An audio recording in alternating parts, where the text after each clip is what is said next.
Olá. O som tá bom? A imagem tá boa?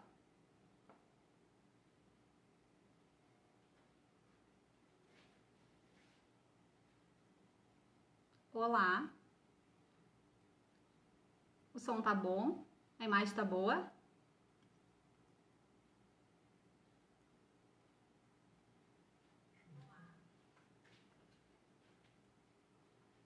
Olá, Ana Paula.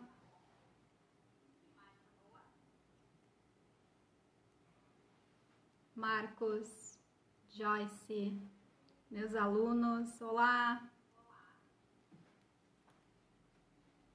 Estão conseguindo me escutar bem? Alguém tem como me responder isso? Vocês conseguem me escutar? Que bom. Então tá, pessoal, vamos iniciando nossa live. Meu nome é professora Letícia Fabrício Bervanger. Eu sou professora do SEG de Santa Rosa. Eu sou enfermeira. Sou formada há 14 anos pela URI de Santo Ângelo. Trabalho há 8 anos na escola SEG, aqui de Santa Rosa. Sou especialista, tenho especialização em saúde mental. Ministro os componentes de materno-infantil, instituições de saúde e processo de internação, cuidados gerais ao paciente e saúde mental na escola onde eu trabalho.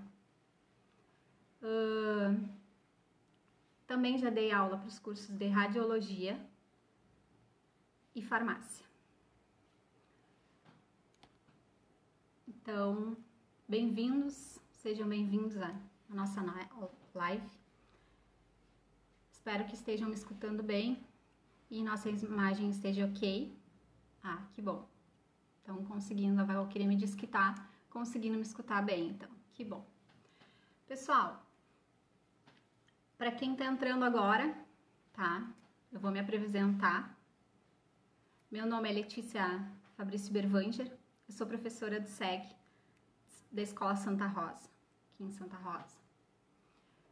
Eu sou enfermeira, eu ministro alguns componentes, sou formada há 14 anos pela URI de Santo Ângelo, tenho pós-graduação em docência, realizada no SEG.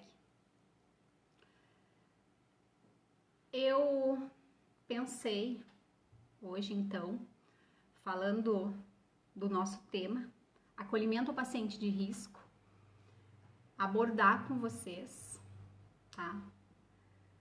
Vários fatores. Eu gostaria que vocês curtissem, comentassem, compartilhassem essa live. Vou fazer algumas perguntas no decorrer dela, para vocês irem interagindo comigo, tá? Gostaria da participação de todos. Então, me digam qualquer coisa, né? Alguma dúvida, me perguntem. Eu tô vendo as perguntas de vocês e a gente vai interagindo. Mais uma vez, então, para quem tá entrando agora, tá? Pra gente iniciar essa live. Meu nome é Letícia Fabrício Bervanger, eu sou professora do SEG e a nossa live é sobre o atendimento ao paciente de risco. Paciente de risco. O que é o paciente de risco? O paciente de risco é aquele paciente que possui alguma condição determinante de instabilidade. Quando a gente pensou nesse tema para conversar, a gente logo pensou nessa realidade que a gente está passando hoje no Brasil, né? Com o coronavírus. Mas o paciente de risco se divide em dois grupos. O paciente grave. Pessoal, eu tenho... de vez em quando eu vou olhar, porque eu tenho algumas anotações pra gente seguindo, pra mim conseguir falar tudo, porque eu falo muito, eu gostaria até que vocês, né, se tem alguma dúvida, perguntasse, tá? Então, voltando ao paciente de risco, que é o nosso foco. Paciente de risco Até eu gostaria que os meus alunos e os alunos de enfermagem, é muito importante essa aula de hoje, tá? Essa live hoje é bem importante. Pegassem uma caderneta, um rascunho aí e anotassem alguns tópicos bem importantes para vocês, tá? É o paciente que possui alguma condição determinante de instabilidade. E aí ele é dividido em dois grupos que eu falei anteriormente para vocês, que é o paciente grave ou crítico, que é aquele paciente que tem uma instabilidade de um ou mais sistemas, que é o paciente com risco de morte, que é aquele que está internado em UTI, e o paciente de risco, que possui alguma condição determinante de instabilidade, que é o caso que eu falei do paciente hoje, né, com Covid-19. Os dois são situações críticas de situações de saúde, né? E como é que a gente vai fazer essa classificação do paciente de risco? Prof, como é que é realizada essa classificação, já que são dois tipos de, né? Pessoal, existe então a classificação de risco, que vocês já devem ter ouvido falar, que é por cores, tá? Ela tem por objetivo avaliar a gravidade do caso e os sintomas do paciente, que determina a prioridade do atendimento e do tratamento. Por exemplo, tá? Eu gosto muito de dar exemplos para vocês conseguirem associar o que eu tô falando. Vocês chegam lá na Unidade Básica de Saúde ou na UPA e vocês são atendidos. E por que alguns são atendidos primeiro e outros depois? Porque existe essa classificação de risco, tá? Por isso, alguns são atendidos primeiro. Quem faz isso? A enfermagem, um profissional da enfermagem ou o médico. Normalmente, um profissional da enfermagem. Por que ele faz isso? Para classificar o atendimento do mais urgente para o menos urgente. Mas, prof, classificação de risco é a mesma coisa que triagem e acolhimento? Não, pessoal. São duas coisas diferentes. A triagem, tá? É a inclusão, é a separação, uma escolha, uma seleção. Um funcionário de enfermagem vai lá, atende, ouve o paciente, tá? As queixas principais, verifica os sinais vitais e seleciona para qual profissional da unidade ele vai encaminhar esse paciente. Exemplo, uma paciente chorosa chegou lá relatando, né, que brigou com o contatinho. E aí, ela tá chorosa, ela tem taquipneia, refere mal-estar. O que a gente vai escutar essa paciente, ouvir, fazer o acolhimento dela? É essa a diferença de triagem. A triagem a gente seleciona quem vai ser atendido primeiro. E o acolhimento já diz, inclusive alunos da professora Letícia que estão fazendo, né, cuidados gerais do paciente, cuidados gerais prestados ao paciente. O que é a admissão do paciente? Tá? Me descrevam lá. O acolhimento, então, é uma acolhida, admitir, aceitar o paciente. E aí, você vai dar ouvidos para ele.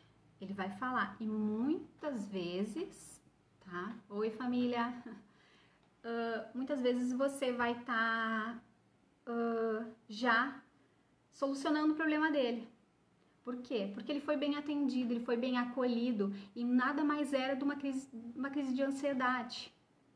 Isso aí, pessoal, alunos, a admissão do paciente é a entrada do paciente. No momento em que ele entra no hospital, ele é admitido. E aí ele vai passar pela triagem e pelo acolhimento. Parabéns, alunos. Então, com a matéria muito... Tá? Prof, e quem pode realizar essa classificação de risco?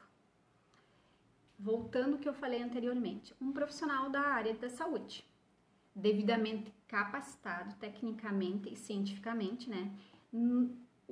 Normalmente, ou deve ser o enfermeiro, tá? A legislação preconiza que deve ser o enfermeiro e o médico também pode realizar. Então, para quem está iniciando agora, a gente está falando da classificação de risco, tá? O paciente vai procurar um serviço, ele vai passar pela triagem e vai falar por que ele está ali. Exemplo, ele chegou por dor, sofreu algum trauma, vômito, e aí você vai elencar que paciente deve ser atendido primeiro pela classificação de risco, tá, pessoal? Eu até fiz um esquema para vocês visualizarem, muito importante. Eu fiz num quadro aqui. Eu gostaria que vocês anotassem os tópicos principais, que o que acontece? A classificação de risco, ela é dividida em duas, tá? A do Ministério da Saúde, que são as cores vermelho, amarelo, verde e azul. E tem alguns hospitais que usam a classificação de Manchester, tá? O protocolo de Manchester.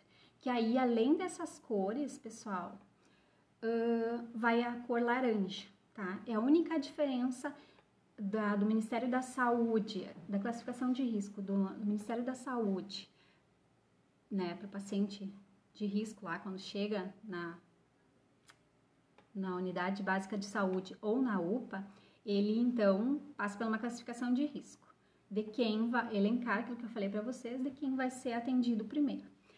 O paciente que chega lá com uma emergência, que é a cor vermelha, tá? Eu não sei se vocês não vão conseguir visualizar bem, tá? A cor vermelha representa emergência. É aquele paciente que necessita de atendimento imediato. Ele chegou com risco de vida. Ele vai ser atendido já, tá? O que a gente usa, né? Alguns tipos de patologias e doenças que o paciente apresenta, ou sinais, né, que ele demonstra, que a gente vai atender ele primeiro. Que são o quê? Na cor vermelha, que é emergência, que é atendimento imediato. Comprometimento das vias aéreas, respiração inadequada, hemorragia grave, pessoal, ele perdeu muito sangue, choque, convulsão, esse paciente não pode esperar. A emergência sempre é mais grave que a urgência, tá? Após, temos a cor amarelo, tá? Que é o quê? A urgência. O paciente possui condições clínicas de aguardar, mas às vezes ele fica aguardando e ele tem uma piora no quadro dele por algumas coisas. Por exemplo, a hemorragia, tá? Ele chegou e a hemorragia foi estancada, né? A caminho do hospital, parou a hemorragia, diminuiu a hemorragia, tá? História de inconsciência. O paciente que caiu, bateu a cabeça, mas chega consciente lá na UPA.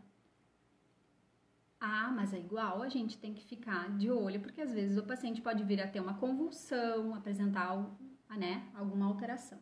E o adulto febril, inclusive alunos me respondam aí, tá? Sinais vitais, vamos rever isso. O que é um paciente febril? Quanto que é a temperatura de um paciente febril, tá? O verde é aquele paciente pouco urgente. Ele tem baixo risco de agravo imediato, sim, né? Não vai apresentar logo. E é o quê? Aquela dor leve, o paciente refere, porque tem aquela classificação da dor. Vocês já devem ter ido, né, numa unidade básica de saúde ou na UPA mesmo, no hospital, e eles perguntaram, tá, e a tua dor? Se forem classificar ela de 0 a 10, quanto que tu daria para essa dor? Tá? É isso aí. Aí ele refere uma dor leve. Ah, 5, 3. Pode aguardar, né? Febre. A febre ele relata que teve febre em casa, mas chega lá e a febre baixou. Então, pode aguardar. Vômito ou problema recente. Ele realizou uma cirurgia, teve alta hospitalar, mas tem muita dor na cirurgia. Aguarda uns minutinhos, já vão te atender, né? Tá. E aí temos o azul, que é o caso não urgente. Ele não se enquadrou em nenhuma dessas doenças ou patologias, e aí ele pode aguardar, tá? Que é o azul. Excluiu todas as possibilidades, a cor desse paciente é azul. A pulseirinha que ele vai usar vai ser azul, tá? E ele vai aguardar lá. Diferença, então, dessa classificação de risco do Ministério da Saúde para o protocolo Manchester é a cor laranja e o tempo. O Manchester, tá? Usa todas essas cores, mais a cor laranja, e eles preconizam tempo, que é o quê? O vermelho é atendimento imediato, chegou, vai ser atendido. O laranja, 10 minutos. O amarelo, urgente, pode esperar 1 hora, 60 minutos. O verde, 120 minutos. E o azul pode esperar 240 minutos. Então, a diferença da classificação de risco do Ministério da Saúde para o Manchester, as cores são as mesmas, só no Manchester tem a laranja e o tempo, tá? Lembrando que lá no Manchester, o laranja é para o quê? Aquela dor intensa. O paciente diz para vocês que de 0 a 10 ele tem a dor em 9, 10. É claro que tu vai passar ele. Tu não vai deixar o paciente esperar com dor se ele relata que tem muita dor. E a hemorragia, tá? Que aumentou, que é uma hemorragia incontrolável, ou chegou, né, sangrando muito, tu vai passar ele na frente, tá? Alteração da consciência, ele bateu a cabeça, não sabe quem é, não sabe onde está. E a criança febril. Vocês me responderam lá, isso aí. Febril é entre 37,5 a 37,8. E dor moderada, tá, pessoal? Aquela dor também moderada que ele avalia num 7. Então, vamos... É essa aí. Pessoal, eu gostaria de revisar um pouquinho os sinais vitais com vocês, já que eu falei do paciente, né, febril, e eu sei que muitos que estão assistindo, quem sabe estão iniciando no curso agora, então bem rapidinho, tá? Sinais vitais: pressão arterial, temperatura, pulso e respiração. A pressão arterial é a força exercida do sangue nas paredes das artérias, tá? É aquela contração que o coração vai fazer e vai mandar sangue para o resto do corpo, através das artérias. O normal é 12,8, tá? O paciente que está abaixo de 9,6, ele tem uma hipotensão, tá? E acima do 14,10, ele tá hipertenso. Lembrando, né? Oi, Carolina! Lembrando que a idade, o sexo, o peso, exercícios, a emoção, o próprio estresse fazem com que os sinais vitais se alterem, tá, pessoal? O pulso. O que o pulso é, alunos? Revendo lá, porque vocês veem isso lá em anatomia, revêem cuidados gerais prestados ao paciente e durante todo o curso vocês têm sinais vitais. É a elevação palpável do fluxo sanguíneo, percebido em várias partes do corpo. O normal, então, é de 60 a 100 batimentos por minuto. Abaixo de 60, o paciente está bradicárdico, que a gente fala, vocês já devem ter ouvido falar muito nesse, né? Bradicárdico, que são os batimentos mais lentos. E o acima de 100, taquicárdico, que é o quê? A aceleração dos batimentos cardíacos. Lembrando, tá, que alguns fatores fazem com que isso possa se alterar. Temperatura. A temperatura nada mais é do que o equilíbrio entre calor produzido pelo nosso organismo com o meio ambiente. Fatores também que podem alterar isso: os hormônios, exercício, pessoas fumantes, o ambiente. Já deve ter acontecido com vocês de vocês estarem, né, num ambiente muito gelado e vir para o quente e dar aquele choque, né? Isso aí também, o ambiente frio ou quente também faz alterar a temperatura.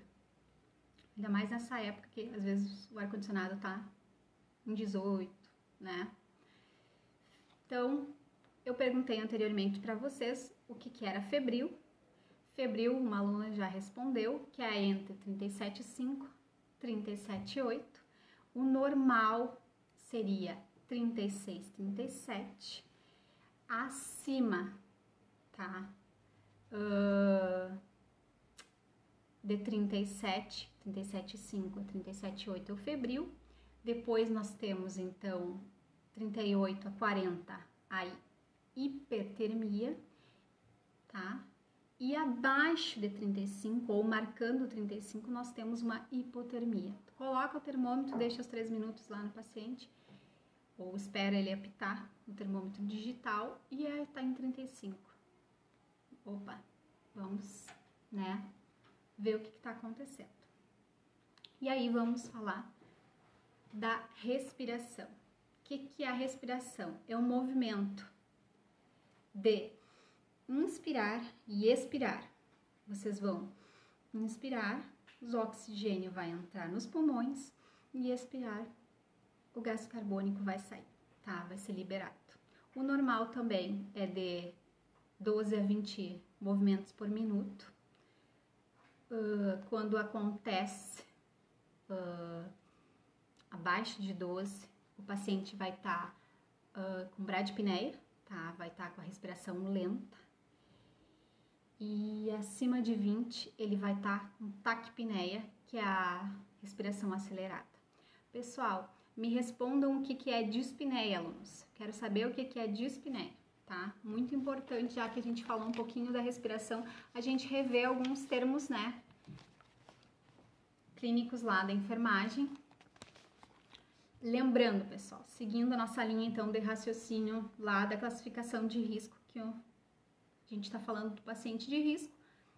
Lembrando que, segundo a resolução do COFEN, eu falo de lei, eu lembro da Prof. Márcia, minha colega aqui no SEC, tá?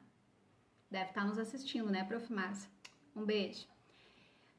Ela da legislação e ética, então eu lembro sempre dela. Lembrando que, segundo a resolução do COFEN, número 423, de 2012, a classificação de risco é uma priorização da assistência em serviço de urgência e é privativa o enfermeiro fazer. Prof, mas não, nós técnicos de enfermagem, não, pessoal. Vocês vão podem ir junto, verificar os sinais vitais, mas quem faz a classificação de risco é o enfermeiro. Então, pessoal, revisando até aqui o que a gente já falou, né, para quem tá entrando agora, a gente tá falando do paciente de risco, já falamos da classificação de risco, que resume no que? O paciente foi admitido, aconteceu a admissão, a entrada dele no hospital, ele passou pela triagem e pelo acolhimento, verificou os sinais vitais, foi classificado quem atende-se primeiro, né, foram elencados, e aí o paciente aguarda a sua vez para atendimento. Pessoal, quando a gente fala do atendimento ao paciente de risco, a gente tem que lembrar do desafio de atender esse paciente. Por que eu falo na questão desafio? Porque sempre a gente tem que identificar e atender esse paciente de forma organizada. A gente tem que organizar esse serviço, essa assistência, sempre humanizando o atendimento. Por quê? Porque o paciente que chega lá na UPA e às vezes ele acha que tem um risco de vida ou o familiar dele está passando por um momento e ele está vendo aquilo e até tem um risco de vida, o risco de morte, ele fica nervoso, ele se altera, tá? Ele tá enfrentando o problema, porque ninguém vem no hospital, né, por nada. Eles precisam, né, e por isso que eles procuram um atendimento de saúde. Vocês têm que acalmar esse paciente, tem que atender ele bem. Eu sempre falo para os alunos que a gente tem que se colocar no lugar desse paciente. Tem que pensar que pode ser a gente ou um familiar da gente, tá? Olá, pessoal de Caxias, segue Caxias, sejam bem-vindos. E a gente tem que ser tolerante, porque às vezes ele não entende por que ele tá sendo atendido depois. Aquilo que eu falei, ele chega com uma dor de dente, eu passo um paciente que tem um problema cardíaco, mas por que não, eu não aguento de dor de dente? Então, sempre, tá? Inclusive, eu gostaria muito que vocês me respondessem, tá? Para os meus alunos, tá? Que a gente já conversou. O que é mesmo a triagem? Anteriormente a gente falou. Quero que vocês coloquem aqui para mim e me respondam o que é a triagem. Algum aluno meu aí me responde com as suas palavras mesmo, não tem problema, tá? Vamos falar então, e eu tô aguardando. Segue Santa Maria, seja bem-vindo, tá? A diferença entre a urgência e a emergência, porque dentro da classificação de risco nós temos o paciente, né, que tem classificado como... Olá, Prof. Miriam, obrigada, tá? Beijão pra vocês, equipe querida do meu SEC. Diferença entre urgência e emergência. Eu fiz até um esqueminha também pra vocês, porque cai muito em concurso público, tá? Quem pensa em prestar concurso público é uma das questões que sempre está lá, tá? A diferença, né, do paciente da urgência para emergência. O paciente da urgência é aquela ocorrência, tá? Quem quiser anotar, eu vou falar bem devagar. Isso aí, pessoal. Triagem é a seleção do paciente em relação aos seus sintomas. Isso aí. Perfeito. Estão ligados mesmo. Então, urgência é a ocorrência imprevista de um agravo com ou sem risco potencial de vida. O que é, então, tá? Ele chega lá, ele tem um risco, né? Ele tem uma doença, mas não quer dizer que necessariamente ele tem que ser atendido imediatamente. Ele pode esperar um pouco, tá? Claro, muitas vezes curto prazo, né? Dependendo do que é, mas então, urgência é a ocorrência imprevista de um agravo à saúde com ou sem risco potencial de vida. Olha aí, ó, Janiel, certinho. Isso aí, Prof. Márcia, beijão, tá assistindo mesmo, então. Emergência. O que é emergência? É o risco iminente da vida. O paciente tem risco de morte. Ele é sempre mais grave. Pessoal, essa questão mata qualquer questão de concurso público. Por quê? Porque eles trocam, eles colocam que a urgência tem risco de vida, tem risco de morte. Ela é mais grave. E não é. É a emergência, tá? Então, a emergência é uma constatação médica de um agravo à saúde e implica num risco iminente da vida, muitas vezes até com sofrimento bem intenso, exigindo tratamento imediato. E necessita de uma assistência médica já, e ela é mais grave. Entendidos?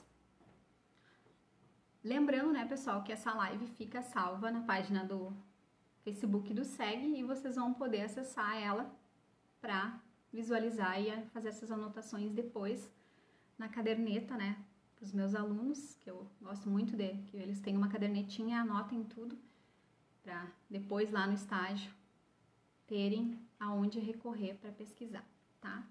Voltando então, né, para a questão do enfermeiro. O enfermeiro, então, ele deve escutar o paciente, ele deve fazer uma anamnese correta, o técnico de enfermagem também, ali quando for verificar os sinais vitais. Inclusive, o que é a anamnese mesmo, pessoal?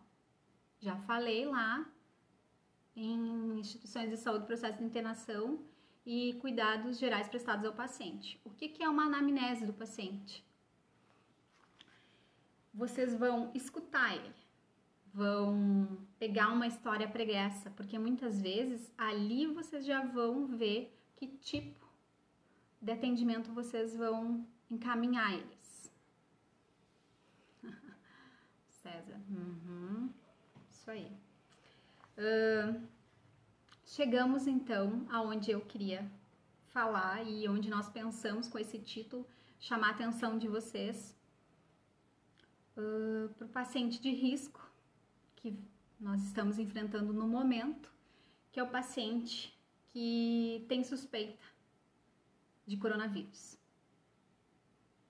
que chega lá na unidade básica de saúde, na UPA, ou nas unidades que os municípios estão, né, colocando para ser atendido, e aí é um paciente de risco para ele, para demais pacientes que estão lá.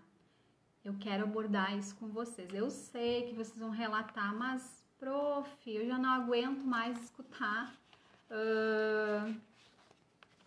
sobre o coronavírus. Pessoal, nunca é demais informação, tá?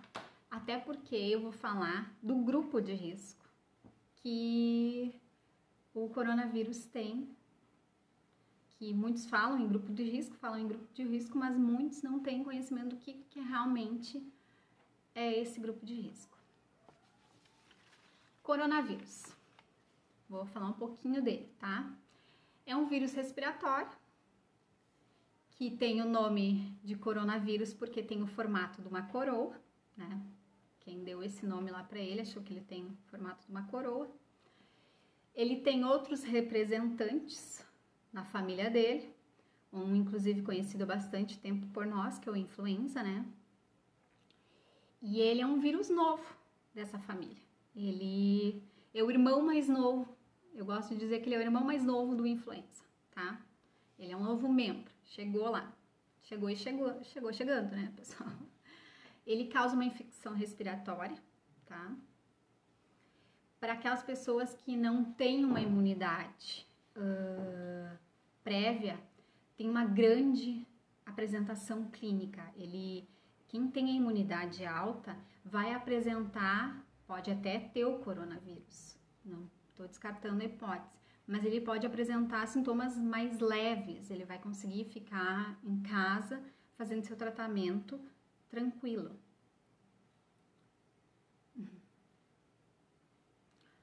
Olá, Eduarda.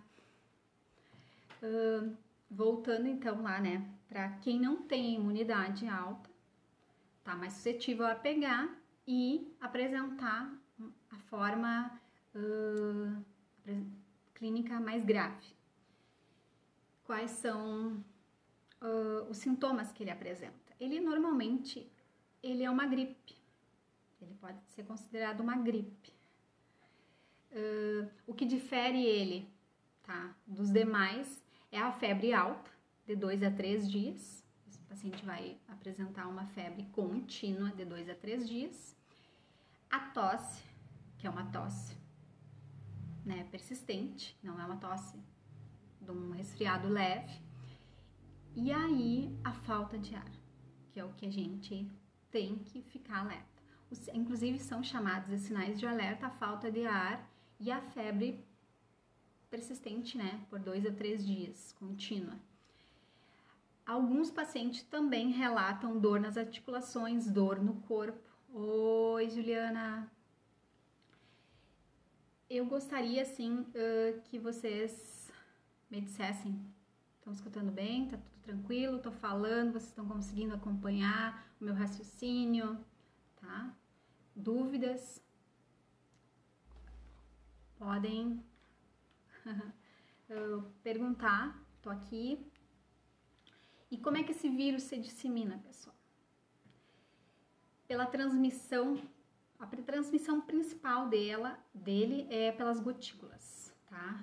A pessoa espirra, tosse, e aí eventualmente tu toca no local, tá? Ele vai chegar lá, né? Voltando meu raciocínio, pessoal, dei uma espiadinha aqui pra... Não posso... Olá, pessoal. Oi, Tati. Saudades também. Eu não posso espiar os comentários de vocês, porque eu acabo me empolgando. Voltando nossos sinais de alerta. E a transmissão. A transmissão, então, se dá por gotículas. Você tosse ou espirra e fica aquelas gotículas. O vírus tem uma durabilidade em superfícies até de 12 horas, né? Já... superfícies metálicas, ele consegue ficar, né, sobreviver ali até 12 horas, e tu vem e encosta. E aí, tu esquece, leva no cabelo, leva nos olhos, leva no nariz, na boca, e isso é um reflexo involuntário, todo mundo, né, faz. Eu quantas vezes já toquei, já, né? E aí, por isso é tão importante a lavagem das mãos, relembrando, né, alunos que eu falo muito isso. Inclusive, a gente faz lá a lavagem das mãos, pinta as mãos, por isso é tão importante. Lembrando, pessoal, que se você lavar as mãos, não necessita passar álcool gel, tá? Álcool 70%.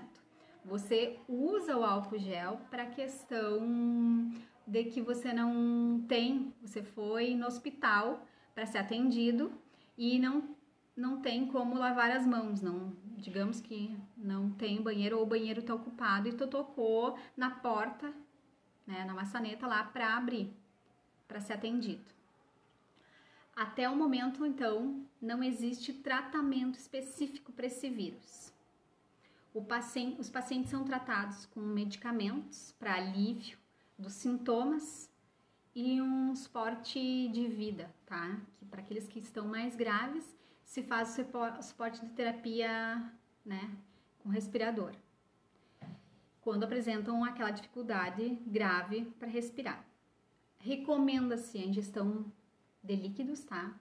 É necessário uma internação quando é mais grave e, inclusive, daí vai ter... obrigado, tá? Cuidados, então, são a lavagem das mãos, com água e sabão. Não tem como lavar as mãos, usar álcool em gel, evitar lugares aglomerados, evitar frequentar hospitais. Por isso os hospitais tiveram essa medida de proibir visitas e um acompanhante só por paciente, né? E se realmente precisa de acompanhante, se não necessita também não tem, tá? E evitar o contato com boca, olhos e nariz. O uso da máscara, prof. Pessoal, o uso da máscara, você tá com o vírus, deve-se sim, com certeza usar. E os profissionais da área da saúde também devem, né? A N95 ou a máscara de procedimento que a gente usa, né? Que vocês conhecem lá dos nossos laboratórios. Oi, Paulo César, colega, tudo bem? Oi, família, oi, Jairo. Eduarda, colegas queridos. Tá, pessoal, eu quero falar um pouquinho para vocês de como é que tá sendo essa questão da estratégia que os profissionais, né, da área da saúde estão fazendo para atender os pacientes com coronavírus. Como é que está acontecendo esse atendimento, já que a gente está falando do paciente de risco. Cada cidade está fazendo sua estratégia, né? Eu vou falar das duas cidades que eu sei, que eu conversei com colegas, né, que trabalham e estão atendendo, e eles me relataram. Eu falei com a nossa prof. Greta, que é a nossa professora Greta Bombassaro, que é a nossa professora de anatomia, e ela é fisioterapeuta e ela está trabalhando direto na triagem, numa unidade, aqui no município perto de Giruá, tá? Olá, Tati, beijo pra você também, querida, minha ex-aluna, olha que legal os alunos assistindo, né? Voltando pra nossa escola, isso aí, pessoal. Continuando, os profissionais de saúde, tá? Eles estão tendo todo um cuidado para atender esse tipo de suspeita, né? Do paciente suspeito. Vamos falar do paciente suspeito. No primeiro momento, ele é suspeito de ter o coronavírus. O que eles fizeram? Então, a Greta relatou, Prof. Santa Rosa participando, isso aí, então, em peso. Muito legal. Família, Ivan, beijo! Ela trabalha em Giruá e ela me relatou assim, que tem 2 postos que estão funcionando em Giruá e eles estão tendo todo o cuidado, um posto de saúde que é o que está recebendo geral, assim, a população, uma equipe, uma enfermeira, um técnico, 3 médicos que atendem lá e o posto está aberto, só que eles estão vindo até o paciente atender. O paciente não está entrando no posto. Lá na entrada, eles atendem, né? Se o paciente já relata qualquer coisa de respiratória, eles já colocam máscara no paciente, colocam ele em isolamento. O médico que vai atender ele, na real, vem um carro da saúde e leva ele para essa outra unidade, que são 2 postos de saúde que eu falei para vocês, né? Um deles, isso aí, pessoal, participando, excelente. Que bom, pessoal. Então, espero que estejam gostando e estejam entendendo e compreendendo o que eu tô falando, porque eu falo muito, gente. Falo, tá? Ai, Dirce, querida, beijo. Voltando, então, para essa questão do atendimento do paciente com coronavírus, né? Do cuidado do paciente de risco. Ele chega, então, o técnico ou o profissional da saúde que está fazendo essa triagem, né? Porque tem uma escala. Vocês sabem que a demanda e o pânico que se criou e todo mundo que suspeita e acha que tenha já vai para a unidade de saúde, por isso os municípios formaram essa estratégia, porque estava acontecendo muita aglomeração nos hospitais, muita gente, e aí acabava-se tendo o risco de ficar várias pessoas esperando pelo atendimento e quem passar para os demais. Então, por isso foi criado isso. Aí, voltando ao raciocínio do que a colega me falou lá da estratégia da saúde, do município dela, eles colocam máscara no paciente, ele já vai para isolamento, o médico vem atender ele devidamente paramentado com os EPIs, né? Até daqui a pouquinho mostrar para vocês. E aí ele faz esse atendimento e vê se ele tem a necessidade, né? E aí ele é encaminhado para aquela unidade, o carro de saúde busca ele e ele vai ficar naquela unidade em observação e se necessita em tratamento. Se não, ele vai para isolamento domiciliar e vai fazer seu tratamento em casa. Por que a gente diz, pessoal, se tem necessidade? Ele tá dispneico, ele tem gravidade, né, respiratória, ele tá com alguma coisa, aí vai ficar na unidade. Não, ele só, nem febre ele teve, mas ele vai fazer o tratamento domiciliar, claro que com acompanhamento, inclusive ela me falou que eles têm 3 telefones, né, que eles disponibilizam para o paciente entrar em contato com o médico, enfermeiro, né, e o responsável, e aí ele liga, qualquer coisa, atendem ele fora de hora para ele vir, né, para essa unidade. Lembrando que essas unidades estão funcionando, né, 24 horas. Tem uma escala de enfermagem e escala de funcionários para atender 24 horas. E aqui em Santa Rosa, como é que está funcionando isso, tá? Conversei também com um colega. A indicação é o paciente procurar o EZF, tá? Estratégia de Saúde da Família. Lá na estratégia da saúde, né, no EZF, o paciente vai ser, segue São Luís Gonzaga, minha cidade natal. São Luís Gonzaga é minha cidade natal, pessoal. Beijo para vocês também. Fábio, querida, nossa colega, tá? Meus alunos.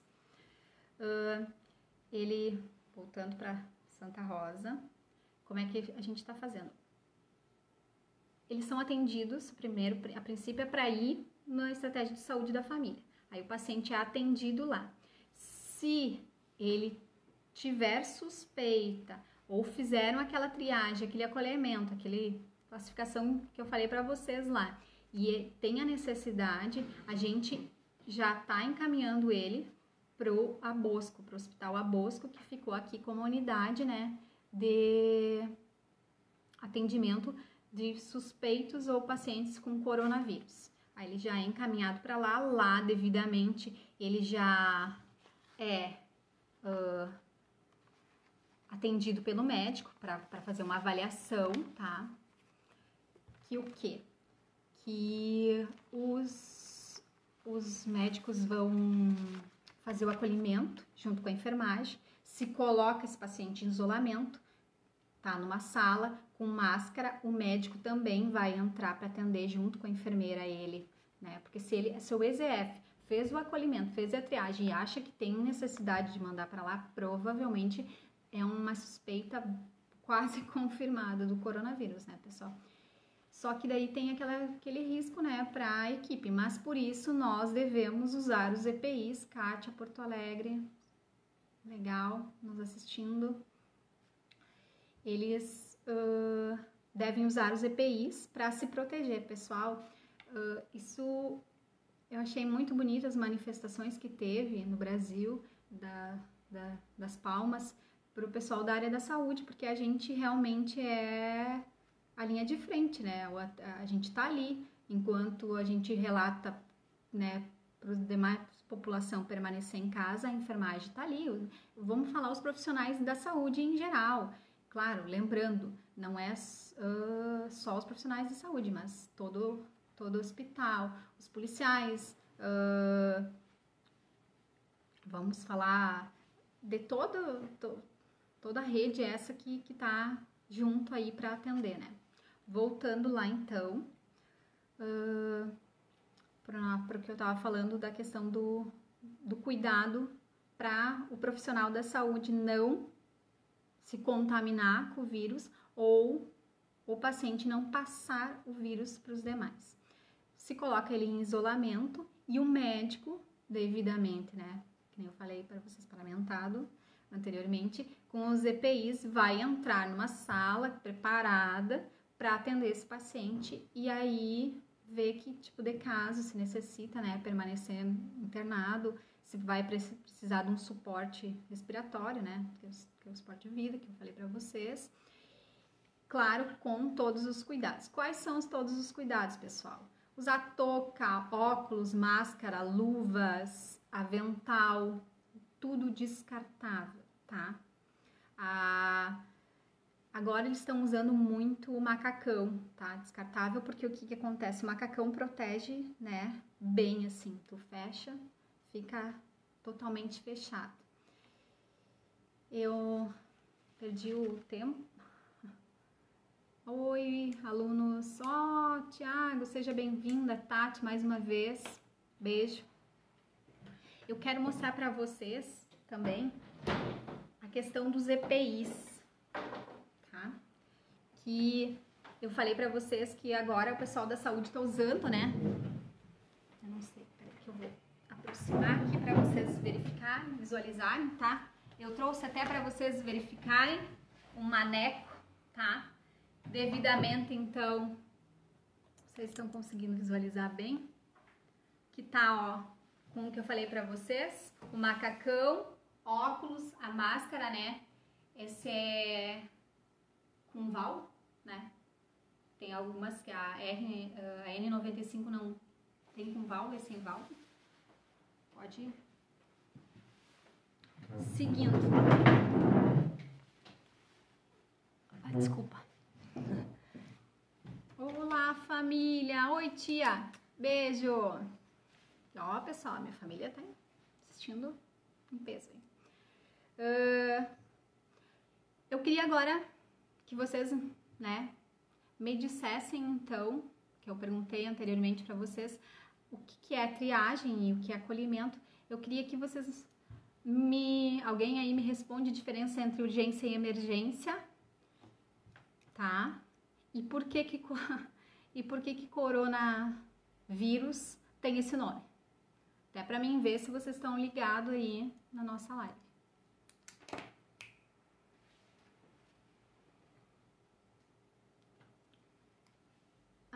Estão, prof, sim, mas então vamos me responder, tá? Eu vou até mostrar, já que o pessoal tá pedindo também, para mim demonstrar, mais uma vez, eu vou demonstrar para vocês a N95, que aquela é com válvula, tá? Ó, pessoal, por que a gente fala que essa aqui é a certa? Porque ela fecha, né? A N95, ela fecha devidamente bem, né? Tá? E aí eu vou pegar pra vocês mais uma vez o meu manequim que eu trouxe, né? Que ele tá com os EPIs que o pessoal tá usando pra se proteger, né? Os profissionais da área da enfermagem, que é o quê? O macacão, tá? Muitos usam também o avental, que é descartável, a máscara e o óculos. Ó o que eu falei pra vocês, a cabeça, não sei se estão conseguindo visualizar bem, tá? Isso aí, emergência, tem risco de morte, e urgência, não pode... Legal, alunos, estão ligados mesmo. E coronavírus tem esse formato, por causa de uma coroa. Tá, eu acho que até vou deixar ela aqui pra vocês, minha amiga, pra vocês continuarem visualizando. E... olha só, Greta, acabei de falar de ti, ó. Seja bem-vinda, Greta. Abraço pra você também, querida. Tá, eu quero agradecer. Eu vou começar a encerrar, porque acho que o nosso tempo tá terminando. Eu vi que todo mundo tá respondendo as minhas perguntas, né? E vi que interagiram bastante, que bom. Fico muito feliz. Eu quero finalizar, então, tá? Dizendo que eu espero que todos tenham aprendido um pouco do que é o paciente de risco, como devemos proceder, tá? No atendimento a esse tipo de paciente.